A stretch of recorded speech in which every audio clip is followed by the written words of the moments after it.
Hey YouTube, welcome back to my channel. Thank you for joining me. My name is Michelle with Prettiest Problem, and a couple of people asked me about makeup brushes. So I wanted to do a quick video about like different makeup brushes for beginners, what you can use, what's like necessities and things like that. Now these are my brushes that I use. I'm pretty frugal, so I generally like spending the least amount of money. The brushes that I name are just my brushes, but you need to pay more attention to the type of brushes because the type of brushes makes a difference in what you're trying to use them for. With brushes, they're like eyeshadows. You start to collect them and you start to see which ones work for you, and what I use may not be something that you would use. So if you would like to see what type of brushes I use and what brushes I suggest for like a beginner kit, then please stay tuned and don't forget to thumbs up and subscribe.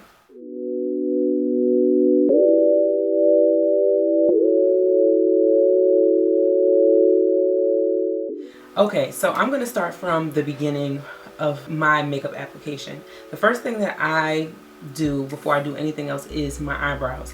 So I typically use a angled liner brush, and this brush I got from Coastal Scents. This brush was probably about maybe $2 or $3, but it's just a harder bristled brush. It's kind of thick. I use this for my Anastasia Beverly Hills Dip Brow Pomade. Usually I just fill out like the outer corner of my eyebrows with it just to give me a more defined point. After I draw in my eyebrows, I like to put my concealer on just to define my eyebrows and make them look really crisp. And this is another angled liner brush, and it's softer hairs, so this is really good for picking up that cream product and placing it exactly where it needs to go. So I'll just go up under my eyebrows and go over the top of my eyebrows just to make sure that my line is crisp and nice and neat. I cannot do anything without this brush because if nothing else, the eyebrows and some mascara and you're good to go. Now this is another brush that I have, and I love this brush. It's for my eyeliner. And this is a small angled brush, and it's a little bit dense as well, and I just use this for my gel liners. This is by Soniak Kashuk, and this came in a set, but the set I believe it was a limited edition set, so it's no longer available. Now that we got all of the blending out of the way, you have to have a good shader brush, and a shader brush basically is a flat brush that allows you to pack the color onto your lid. This is by E.L.F, and this was $1. And it works just as good as any other brush. This is by Sigma. They have one closer to this size, but I couldn't find it, so I just pulled this one out. But this one works just as well. And this is the E60 brush from Sigma. I'm not sure how much they cost, but Sigma brushes, I'm gonna say they range from about maybe $8 to $12, you know, if you get a single brush.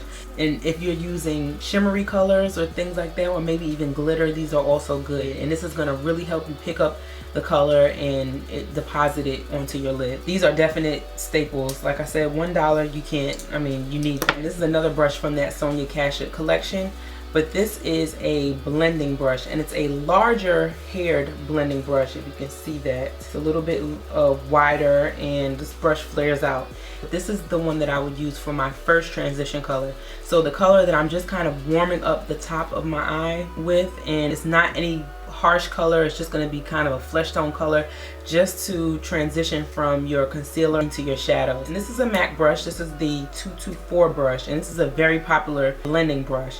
And I use this also in my crease area. So I would just take another transition color, maybe a deeper color than the first one, and I put it right into my crease. But this 224 brush is definitely a staple in my collection, and I don't do much without it. This is another absolute staple in my brush collection. I can't do much without it.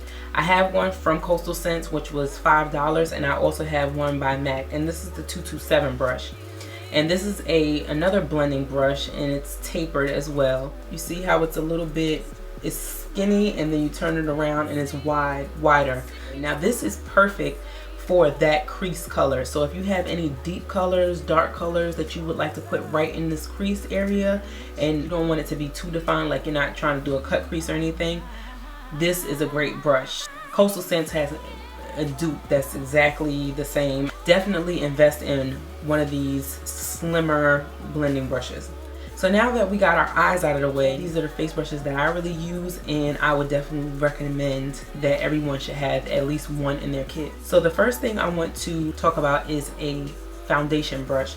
This one is by Real Techniques, and when I say I love this brush, I mean this brush is amazing. I use it for my liquid foundation, and I just use it to buff it into my entire face, and it just deposits the color evenly. It really works it into your skin. It's just a definite necessity. Not necessity, but this is something that I love to use. So you definitely need something to put on your foundation with. Now they have other foundation brushes. Sigma makes a foundation brush, but I don't use it for foundation. This is a it's flat and wide. So, and this is kind of like paints, you can paint on the foundation, but I've just never really gotten the hang of painting on foundation because it just seems like it may make your face streaky. So I don't really use that for foundation, but I do have another use for that brush. After the foundation, I would get a good contouring brush. Now this brush I got from E.L.F, $3. This is from their studio line, and this is an angled blush brush, but I use it for contouring. So it just looks like this. It's angled, it's a fat brush, and you can kind of get right into the hollows of your cheek really well. And $3, you can't beat it. It works great for powdered products. That's pretty much all I can say about that. After your contour brush, I have a blush brush, and a blush brush is pretty much the same thing. This one was actually a blush brush, but I just have two of them so that I can use one for contouring and one for blush. And this one is white, so the blush looks pretty on it, I guess, when you get it on it, or maybe it just looks dirty, and I don't know. But either way, I usually have two of them. Another one that I use for contouring is a fatter brush.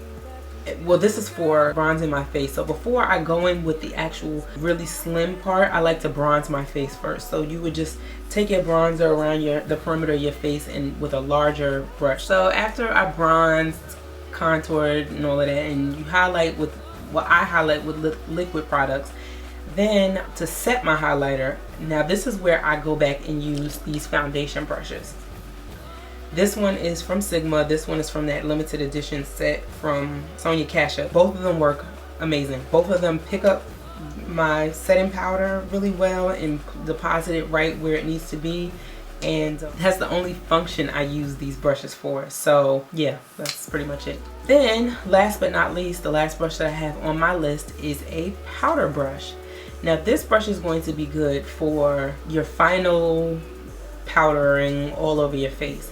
So I usually use this with my skin finish and just to tone down my highlight if I highlighted too bright, or just to, the skin finish just makes your face look all like one cohesive face. This is from Sigma. This is the F30 brush, and I have another brush that's really dirty, so don't judge me. This is the powder brush from Real Techniques. So you see the Real Techniques one is a little bit fluffier, a little bit wider, but they both pretty much do the same function.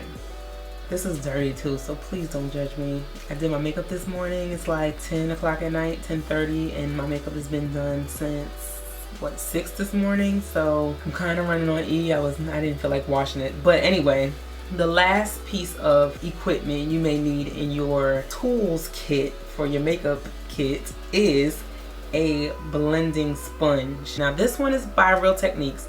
I have yet to get a sponge from Beauty Blender because I'm cheap, okay?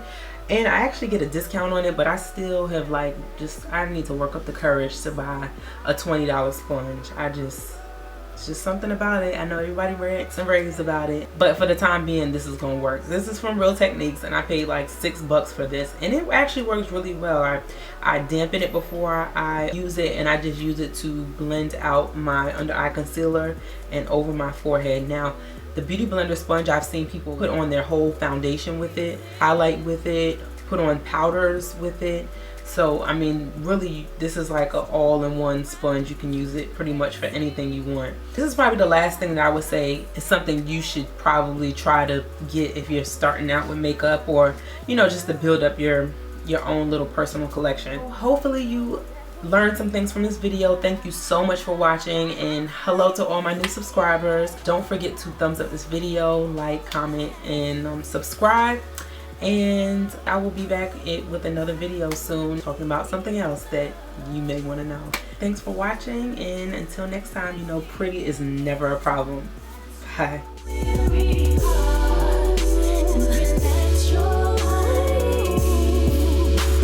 Anybody who knows me knows that I am pretty frugal. Sorry, dog. Anybody that knows me knows that I'm Anybody knows me knows that I'm pretty. Really, Roxy?